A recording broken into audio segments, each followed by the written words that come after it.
At the will reading, my parents smiled as the lawyer handed Jessica a check for $10 million. Then they turned to me and said, "Go earn your own." I didn't cry. I didn't flinch.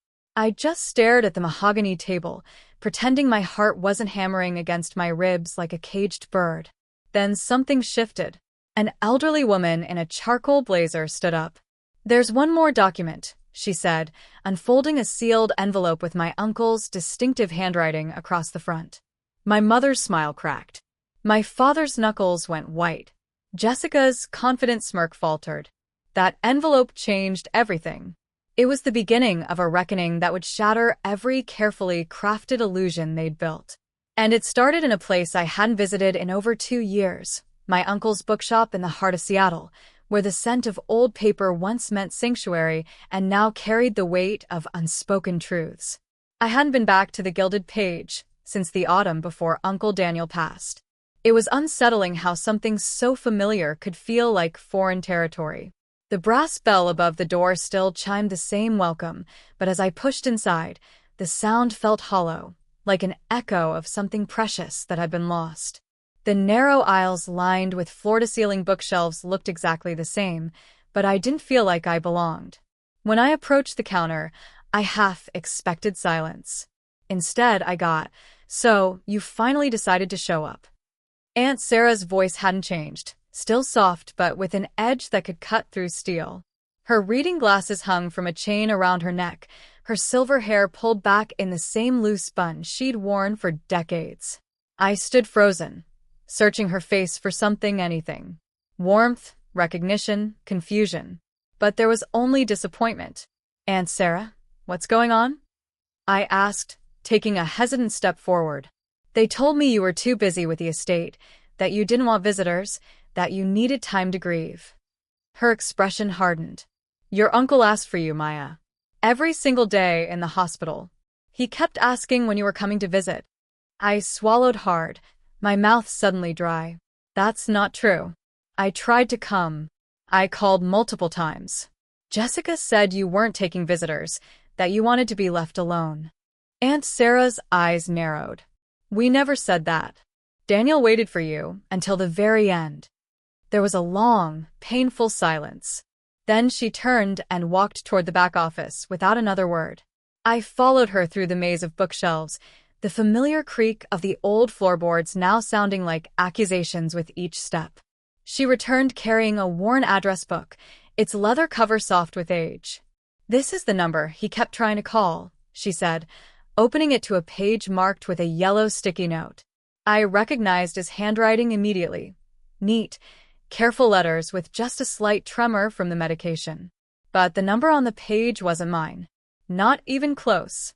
"Aunt Sarah, this isn't my number. I've had the same cell phone number since high school." She stared at the address book, her brow furrowing. "They told us you changed it. They said you didn't want to be bothered with family obligations anymore, that you were too focused on your career." "No," I said, backing against the bookshelf for support. "They lied to you. They cut me off from you deliberately." Her hands began to shake. She sank slowly into the desk chair, like her legs had given out. "They told me you didn't want to come to the funeral, that you said you were too busy." "I was never told about the funeral," I whispered. "I found out 3 days later when I saw the obituary online." She looked up, her face pale. "The service was at St. Mark's. We held it open for an extra hour, thinking you might still come." My breath caught. I would never have missed Uncle Daniel's funeral. Never. For a moment, the office was silent except for the distant hum of the espresso machine in the cafe next door. And then I felt it, like a dam bursting in my chest. My vision blurred, and I sank into the chair across from her, reaching for her hand like I was drowning. "I didn't know," I said. "I didn't know he was even sick until it was too late." Her voice softened, her fingers closing around mine. "We know the truth now. That's what matters." We sat there for what felt like hours. The silence wasn't uncomfortable, it was heavy, thick with everything that had been stolen from us. The old grandfather clock in the corner ticked steadily, marking time we could never get back. Outside, the Seattle rain began to fall, pattering against the windows like the tears I couldn't shed. Finally, Aunt Sarah stood up. Her movements were deliberate, purposeful. "I'm calling them," she said. "Calling who?" She didn't answer immediately. She went to the old rotary phone on the desk, the one Uncle Daniel had insisted on keeping despite the digital age, and began dialing. Each rotation of the dial felt loaded with intent, like the opening notes of a symphony that had been too long delayed. I watched her weathered fingers, steady despite her age. When someone answered, her voice turned crisp and commanding. "Margaret, I need you. Robert and Jessica here. At the shop. Now." A muffled protest came through the receiver, but she cut it off. "No excuses. Be here in an hour." She hung up without saying goodbye. Then she turned to me, her eyes bright with determination. "The lawyer's coming too. Mrs. Chun from the estate. Daniel left specific instructions that certain things were to be read only with everyone present." I didn't speak. I couldn't. I just nodded, understanding that something fundamental was about to shift. For the next hour, I wandered through the bookshop, running my fingers along the spines of familiar volumes. The poetry section where Uncle Daniel first introduced me to Maya Angelou. The science corner where he'd order special books about marine biology, just because I mentioned being interested in oceanography. The reading nook by the window where I'd spent countless afternoons curled up with a book while he worked, never making me feel like I was in a way. I paused at the biography section, remembering the day I'd found a book about Marie Curie and Uncle Daniel had said, "That woman changed the world because she refused to be invisible." "Just like you will, Maya." I'd been 12. Awkward and overlooked, but he'd seen something in me that no one else had. The brass bell chimed, and I heard them arrive one by one. My mother's artificially bright voice. "Oh, Sarah, it smells just like it always did in here." My father's measured tone. "I thought we'd handled all of Daniel's affairs already." Jessica's impatient sigh. "Seriously, couldn't this have waited until after the holidays?" Then silence and Aunt Sarah's voice, colder than I'd ever heard it. "Please, sit down in the reading area. Mrs. Chin will be here shortly to read Daniel's final instructions." I could picture their faces. Confused, slightly irritated, maybe a little concerned. They didn't know I was here. They didn't know what was about to unfold. And neither did I, really. But somewhere deep down, I hoped that maybe, just once, someone would say out loud what I'd always known but never dared to voice, that what they'd done wasn't love, that exclusion and manipulation weren't misunderstandings. They were choices. The bell chimed again, and I heard a new voice, professional, respectful. "This shouldn't take long, but it must be done according to Mr. Nakamura's specific wishes." That was my cue. Aunt Sarah's voice called out, "Maya, please join us now."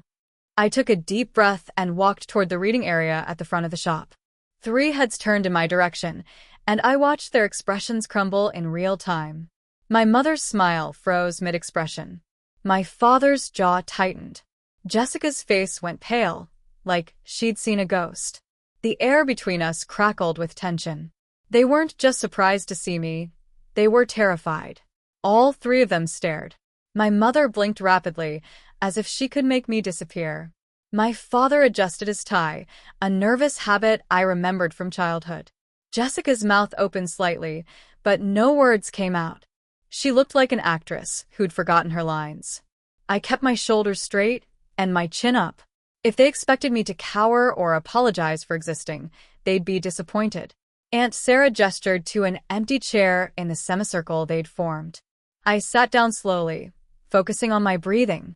Mrs. Chun, the estate lawyer, gave me a polite nod, then opened her briefcase and pulled out a thick manila folder. "This," she began, "is the last will and testament of Daniel Nakamura, along with several personal documents he requested be read aloud in the presence of his family." No one spoke. The only sound was the rain against the windows and the distant hum of the coffee shop next door. She cleared her throat and began reading. "To my beloved wife, Sarah Nakamura, I leave our bookshop, the Gilded Page, along with all inventory, accounts, and the apartment above the store." She has been my partner in all things and needs no guidance from me on how to continue our work. Aunt Sarah's expression remained steady, but I saw her hands tremble slightly in her lap. Mrs. Chun turned the page. To my niece, Maya Nakamura-chan. The room seemed to contract. I felt the weight of 3 pairs of eyes on me. I leave the Nakamura Literary Foundation, including all assets, endowments, and the building at 1247 Pine Street, along with the complete collection of first editions housed there. Additionally, I leave her the rights to all my published works and the income they generate. A sharp intake of breath, not mine. Jessica's face had gone from pale to flushed. My mother's eyes darted between us. Mrs. Chin continued, furthermore, I leave Maya the contents of my personal library, including all research materials, manuscripts, and correspondence related to my work with emerging writers. The remainder of my liquid assets, including savings, investments, and retirement accounts, shall be divided equally between my nieces, Maya and Jessica.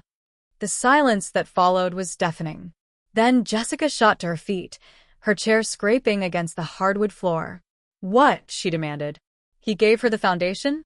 The entire literary foundation. Her voice cracked with disbelief. You told me, she said, whirling to face our parents.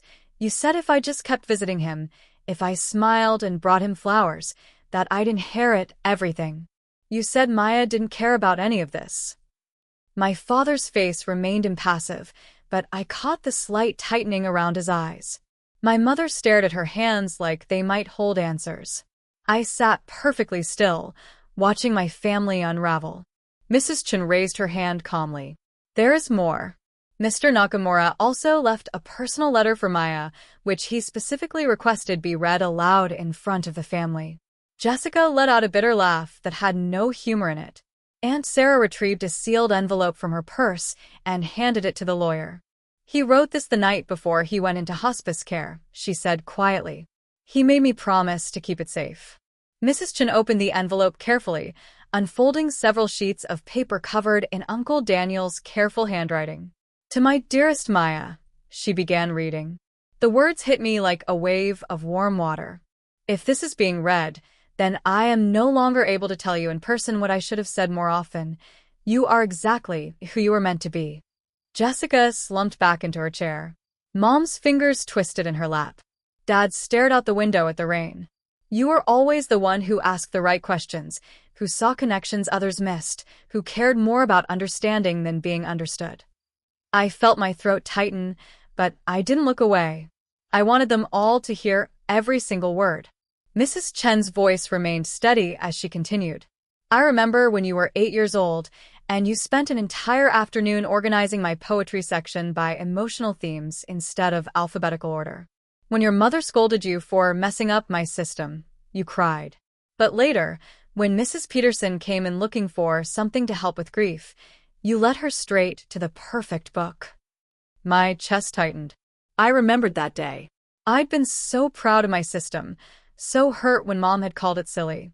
I saw the way your light dimmed when your father dismissed your essay about ocean conservation as too emotional for academic writing. I saw how you learned to hide your passions to avoid their criticism. I heard my mother's sharp intake of breath. I didn't look at her. The letter continued. Jessica was always easier for them to understand. She excelled in ways they recognized: grades, achievements, social success. But you, Maya, you excelled in ways that mattered more. You had empathy, curiosity, and a fierce commitment to justice. Instead of nurturing those gifts, they tried to reshape you into someone more convenient. Jessica shifted uncomfortably in her seat, her arms crossed tightly. I don't blame Jessica entirely. She played the role they created for her. But you refused to be molded, and that, my dear girl, takes extraordinary courage. A tear rolled down my cheek. I didn't wipe it away. I remember the day you won the state essay contest about marine conservation and begged me not to tell your parents. You said, maybe if they don't know, they won't find a way to make it about Jessica. You deserved celebration, Maya, not invisibility. A quiet sob escaped from somewhere in the room. I thought it might have been my mother. While I cannot undo the years of dismissal and neglect, I can give you something that is entirely yours. A foundation built on the belief that stories matter, that voices like yours deserve to be heard, that the world needs what you have to offer." Mrs. Chen paused, carefully refolding the letter. The silence that followed wasn't empty.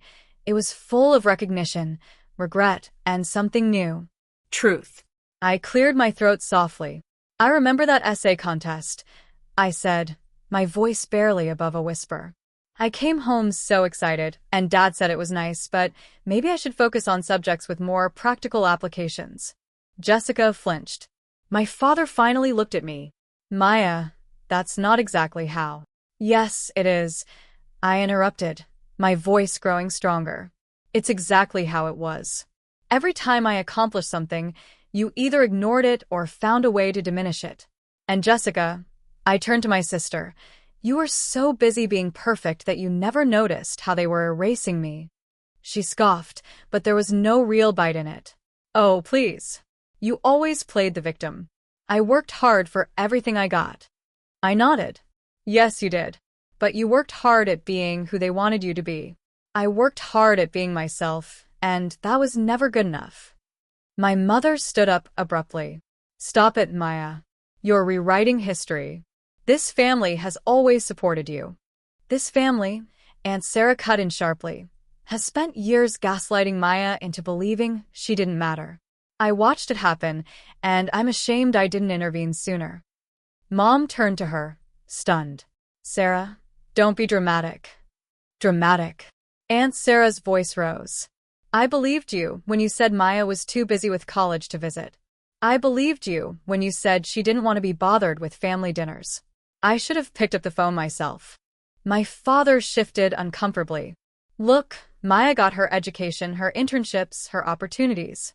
We supported her goals." "No," I said, standing up slowly. "Uncle Daniel supported my goals. He's the one who helped me apply for the marine biology program. He's the one who drove me to interviews when you were too busy.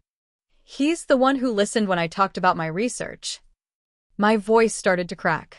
"You made me feel like my interests were inconvenient, like I was taking up too much space just by existing." Jessica stood up too, her face flushed. "This is insane. I was told I'd inherit the foundation. I was the one who visited him every week. I was the good niece." "No," I said calmly. "You were the performing niece. You visited him because you thought it would pay off. I loved him because he was the only person in this family who saw me as more than a disappointment." Jessica's face twisted with anger. "Why should you get anything? Just because you're some tragic intellectual who never fit in?" I almost smiled. "I get something because I earned his love honestly. And that's something you never understood. Love isn't a transaction." Then Aunt Sarah stood up, walking to the center of our circle. She looked directly at my parents, her voice steady but cold. "I want you to leave. All of you. You're not welcome in Daniel's shop anymore." My mother gasped. "Sarah, please." "Out," Aunt Sarah said again, pointing toward the door. "Now." They hesitated for a moment, looking at each other uncertainly.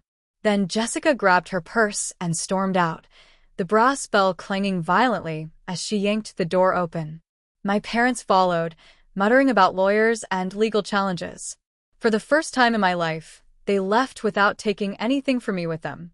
The door swung shut behind them, and suddenly the bookshop felt different. Not empty, but peaceful. The tension that had been suffocating the air was gone, replaced by something lighter. Aunt Sarah walked over to me and pulled me into a hug. "I'm so sorry, Maya." "I should have known." I hugged her back, breathing in the familiar scent of lavender and old books. "You couldn't have known. They're very good at what they do." She pulled back, looking at me seriously. "They'll probably try to contest the will." "Let them try," I said. Uncle Daniel was very thorough. It took a while for the full weight of everything to sink in. For so long, I had operated under the assumption that if I just achieved enough, if I just proved my worth sufficiently, maybe they would see me. Maybe they would call me daughter, sister, family, without it feeling like a burden. But standing in that bookshop, Surrounded by the smell of old paper and the ghost of my uncle's presence, I realized something liberating. I had been trying to earn love from people who had never had any to give. And Uncle Daniel had seen that long before I did. "I think I need some air," I said. Aunt Sarah nodded, and I stepped outside into the Seattle drizzle. The rain felt clean on my face, washing away the stuffiness of the confrontation. I walked to the small garden behind the shop, where Uncle Daniel had kept a few flower beds between the fire escape and the alley. The roses were blooming despite the season, hardy Pacific Northwest varieties that thrived in the rain. I remembered helping him plant them when I was 15, getting dirt under my nails, and not caring. He'd called it therapeutic gardening and said the best stories came from getting your hands dirty. I thought about that girl, 15, awkward, desperate for approval, and wondered how long she'd been buried under everyone else's expectations.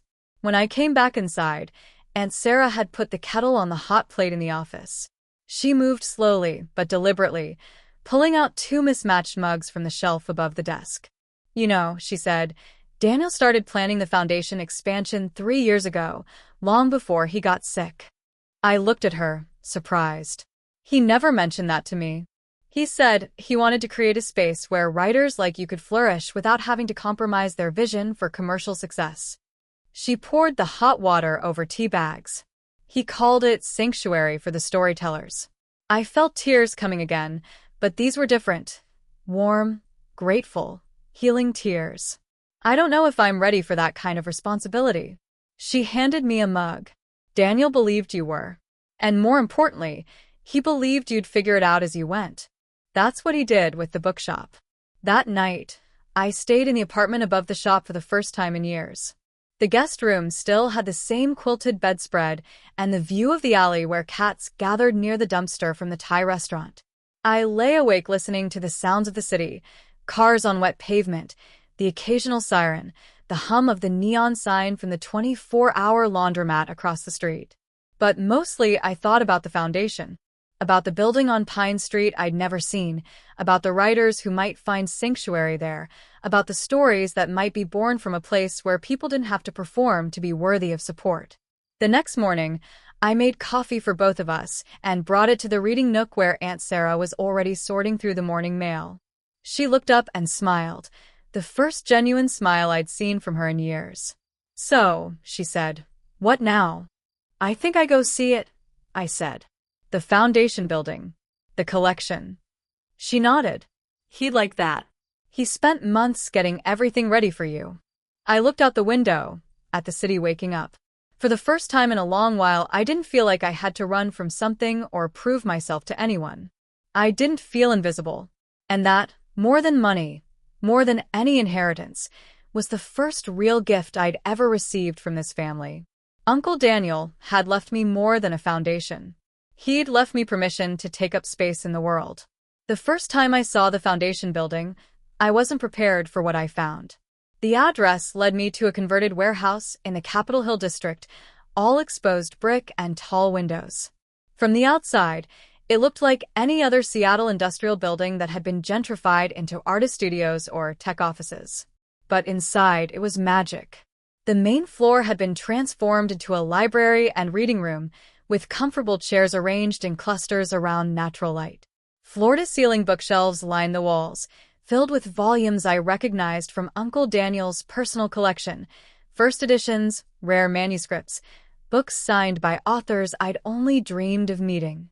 The second floor housed writing studios, each one equipped with a desk, chair, and typewriter alongside modern computers. Some had occupants, writers hunched over their work, lost in whatever worlds they were creating. They looked up as I passed, offering polite nods before returning to their stories. The third floor was administrative offices, but it was the basement that took my breath away. Uncle Daniel had created an archive of correspondence with writers, publishers, and literary agents spanning 40 years. File cabinets lined the walls, each one meticulously organized and labeled in his careful handwriting. In the center of the room sat a desk with a note written in his familiar script.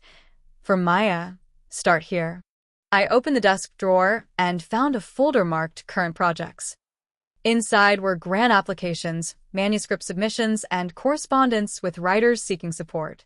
At the top of the pile was a letter from a young woman named Elena, a recent immigrant from El Salvador who was writing about her family's journey to America. "I don't have connections or an MFA," she wrote, "but I have a story that needs telling. I've been rejected by everyone, but I heard the Nakamura Foundation believes in voices like mine." I sat down in Uncle Daniel's chair and read through the pile. Story after story of writers who'd been overlooked, dismissed, or told their experiences weren't universal enough. Writers of color, LGBTQ+ writers, writers from working-class backgrounds, writers whose stories didn't fit the traditional mold. This was what Uncle Daniel had been building. Not just a foundation that gave money to writers, but a place that said, "Your story matters, your voice deserves to be heard, your experience is valid." Over the next few weeks, I threw myself into understanding the Foundation's operations. I met with the small staff Uncle Daniel had assembled: Maria, who handled submissions, David, who managed the financial aspects, and Ruth, who coordinated the visiting writer program. They were all passionate about the work, but I could see they were waiting for me to prove myself. I was, after all, the niece who'd inherited the Foundation, not someone who'd worked their way up through the literary world. "Daniel talked about you constantly," Maria told me one afternoon as we reviewed submissions. "He said you understood what it felt like to be overlooked, that you'd fight for the writers who needed it most." I hoped he was right. I started by reading everything, every submission, every grant application, every piece of correspondence. I wanted to understand not just what the Foundation did, but why it mattered. One evening, as I was closing up the building, I found a young man sitting on the front steps. He was maybe 22, with paint-stained fingers and a backpack that looked like it had seen better days. "Are you Maya?" he asked as I approached.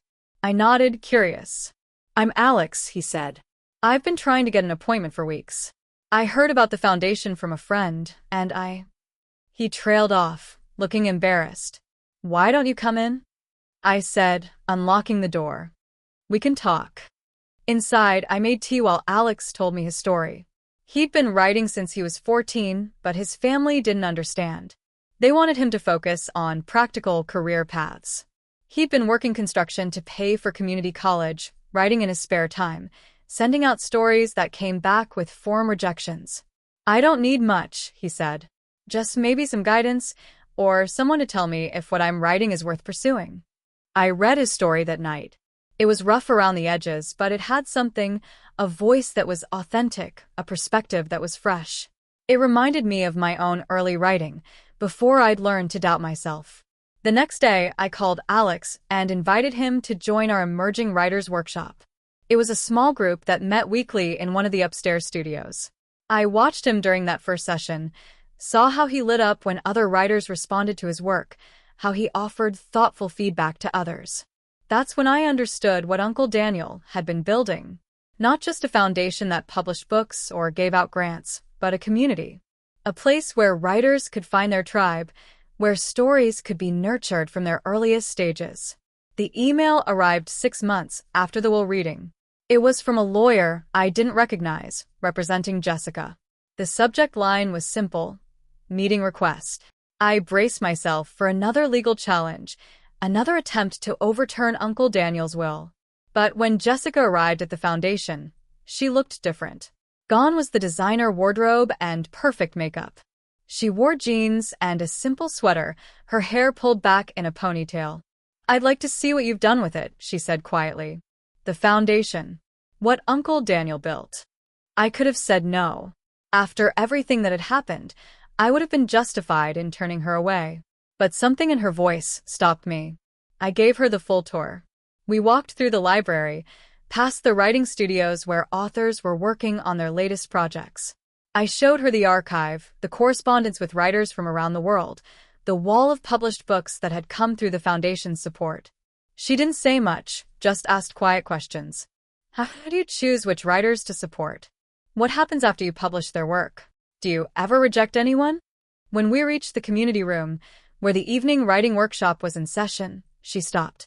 Through the glass partition, we could see 8 writers gathered around a table, discussing a story one of them had shared. Their faces were animated, engaged, passionate. They look happy, Jessica said softly. They are, I replied.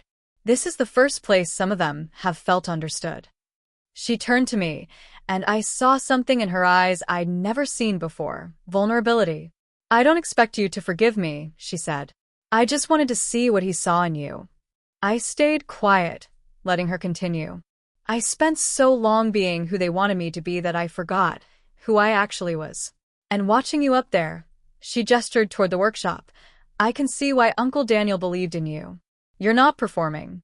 You're just yourself. She didn't apologize in words, but she started showing up. First, she volunteered to help with the foundation's fundraising efforts, using her business connections to secure donations. Then she began attending the monthly readings, sitting in the back row and listening to the writers share their work. One evening, she approached me with a folder. I wrote something, she said, almost embarrassed.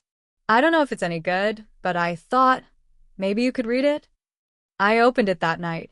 It was a personal essay about growing up as the perfect daughter, about the pressure to always be the best, about the loneliness of performing a role instead of living a life.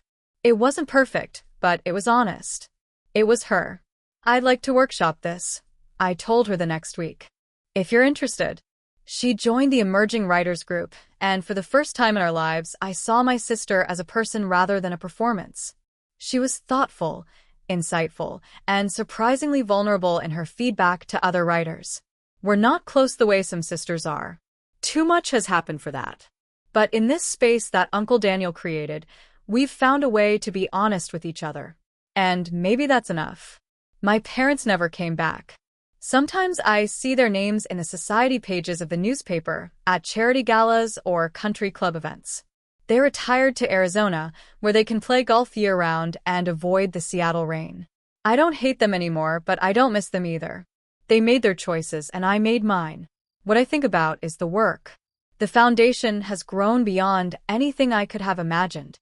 We've published over 100 books, supported thousands of writers, and created a network of literary communities across the country. Writers who might never have found their voices are now teaching others, publishing their work, changing the conversation about whose stories matter.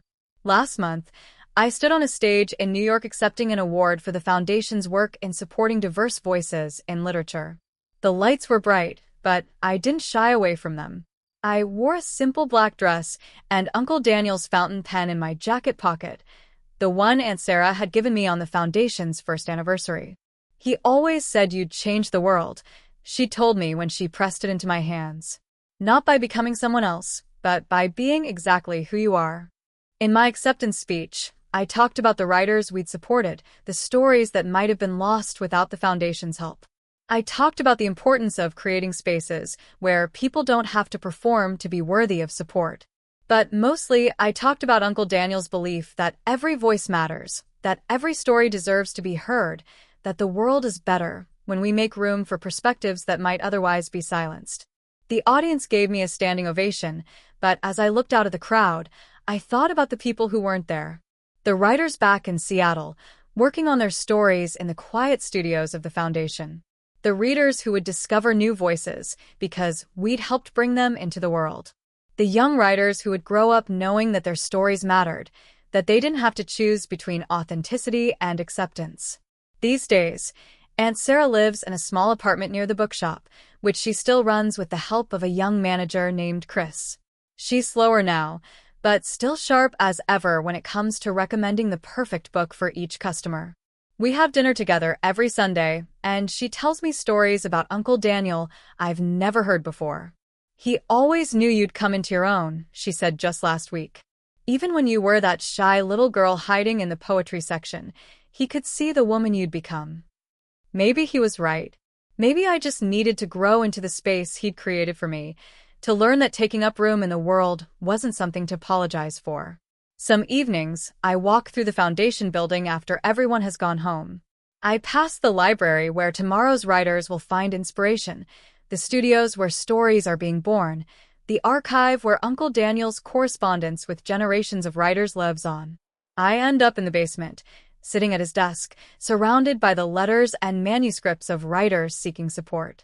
The work is never finished. There are always more stories to nurture, more voices to amplify, more communities to build. And sometimes, when the Seattle rain is pattering against the windows and the building is quiet except for the hum of the heating system, I can almost hear Uncle Daniel's voice. Write the stories they don't want to hear. One day, the world will need them. He was right. The world did need them. And now, finally, it's ready to listen. But the real test came 5 years later, when everything I'd built was threatened by something I never saw coming. I was in my office at the foundation, reviewing applications for our newest program, microgrants for writers who couldn't afford traditional MFA programs, when Ruth knocked on my door. Her face was pale, and she was holding a newspaper I didn't recognize. "Maya, you need to see this," she said, setting it down on my desk. The headline made my stomach drop. Foundation under fire. Investigation reveals questionable financial practices at Nakamura Literary Foundation. I scanned the article, my hands shaking.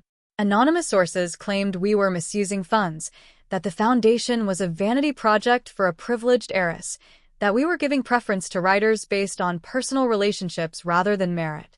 The reporter had somehow gotten hold of internal emails, taken out of context, that made our careful vetting process look like favoritism. "This is insane," I whispered.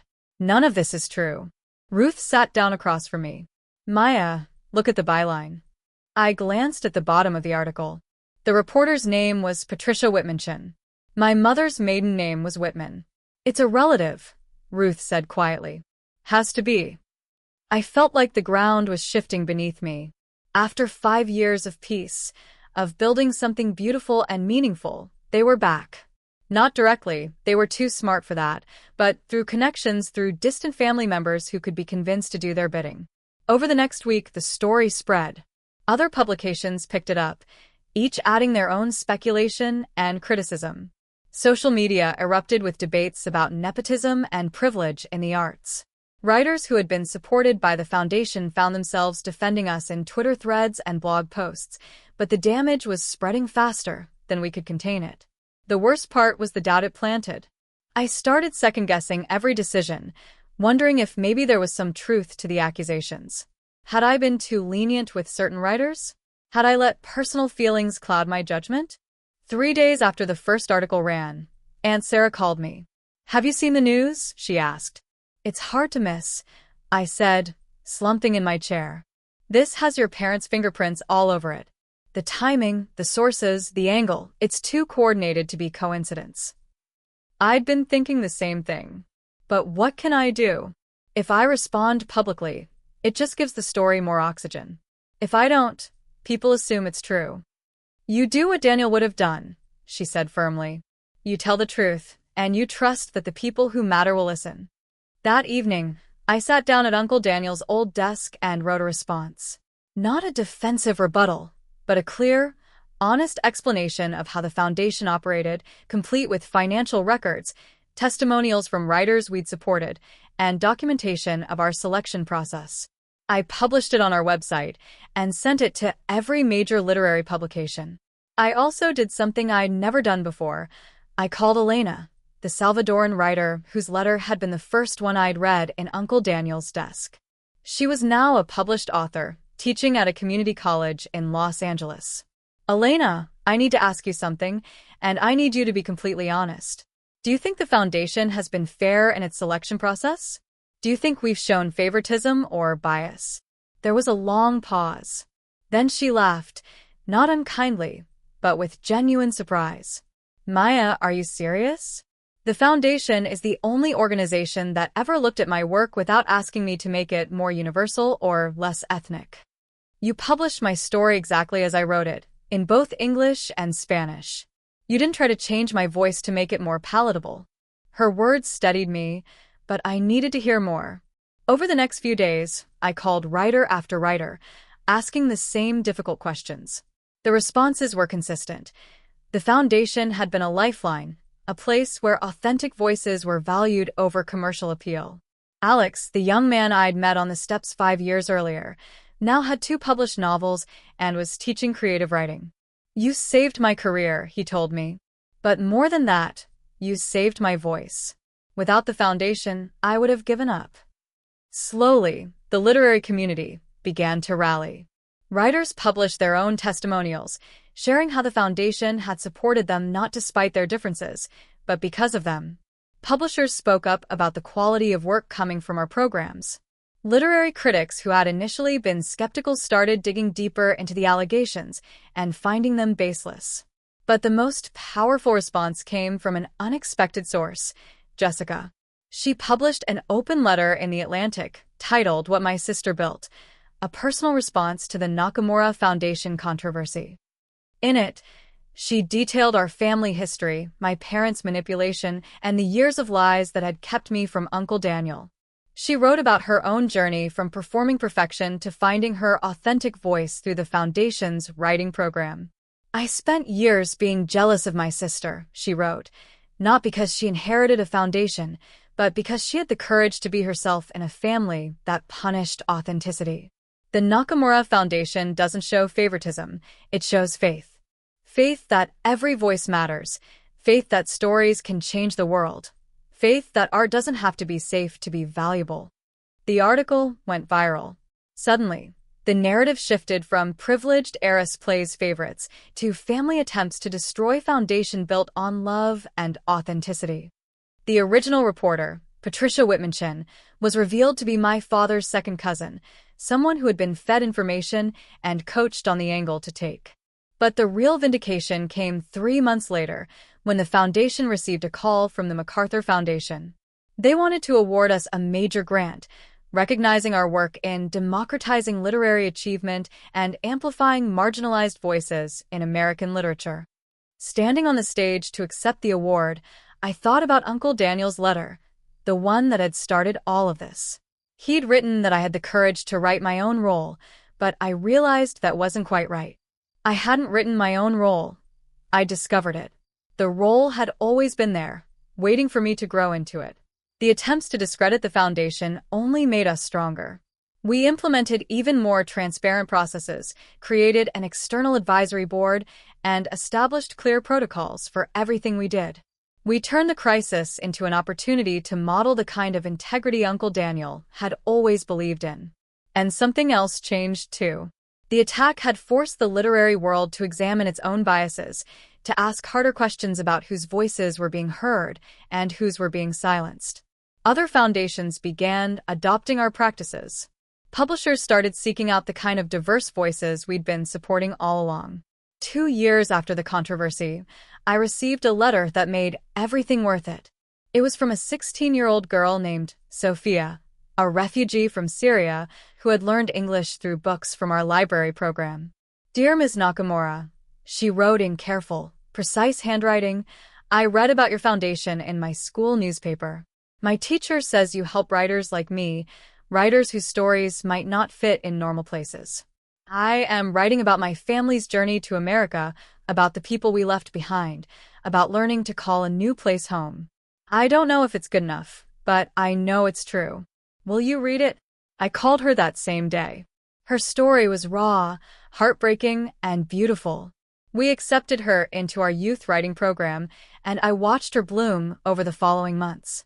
Her essay about learning English through poetry was later published in our annual anthology, and she received a full scholarship to study creative writing at the University of Washington. At the scholarship ceremony, as I watched Sophia speak about the power of storytelling to bridge cultures and heal trauma, I felt Uncle Daniel's presence so strongly it took my breath away. This was why he'd built the foundation. Not for the recognition or the awards, but for moments like this. For young writers who might otherwise never be heard, for stories that might otherwise never be told. That night, I went back to the foundation building and found myself, once again, sitting at Uncle Daniel's desk. I pulled out a piece of his letterhead. We still had boxes of it in the supply closet, and wrote a letter of my own. "Dear Uncle Daniel," I began, "I finally understand what you meant when you said I would write my own role. You weren't talking about career or achievement. You were talking about authenticity, about refusing to be silenced, about creating space for others to do the same, about understanding that love, real love, doesn't require performance. It just requires truth. I folded the letter and put it in the drawer where he'd left that first note for me. Someday, maybe, another young person would find it and understand that they, too, had permission to take up space in the world. The foundation is 15 years old now. We've supported over 1,000 writers, published hundreds of books, and created a network of literary communities that spans 6 countries. But the work isn't finished. It never will be. There will always be voices that need amplifying, stories that need telling, young writers who need to know that their words matter. Last month, I got a call from a graduate student at Columbia who is writing her dissertation on the Foundation's impact on contemporary American literature. "What would you say is your greatest achievement?" she asked. I thought about all the books we'd published, all the awards we'd won, all the writers whose careers we'd helped launch. But that wasn't the real achievement. "We've proven that there's room for everyone at the table," I said finally. "That you don't have to choose between being authentic and being successful. That love, real love, creates space instead of taking it away." After I hung up, I walked through the building one more time. In the library, a young father was reading to his daughter from a picture book written by one of our authors. In the writing studios, tomorrow's voices were crafting the stories that would shape our future. In the archive, decades of correspondence told the ongoing story of literature as a living, breathing thing. And everywhere, in every corner of the building, I could feel the presence of the man who had started it all. Uncle Daniel, who had seen something in a lonely little girl with too many questions and too much heart. Who had believed that love doesn't require performance, that stories don't have to be safe to be valuable, that every voice, no matter how quiet, has something essential to offer the world. He'd left me more than a foundation. He'd left me a truth, that being seen, really seen, by just one person can be enough to change everything. And now, every day, we work to make sure that no one has to go through life feeling invisible. The work continues. The stories continue. And somewhere I know Uncle Daniel is smiling.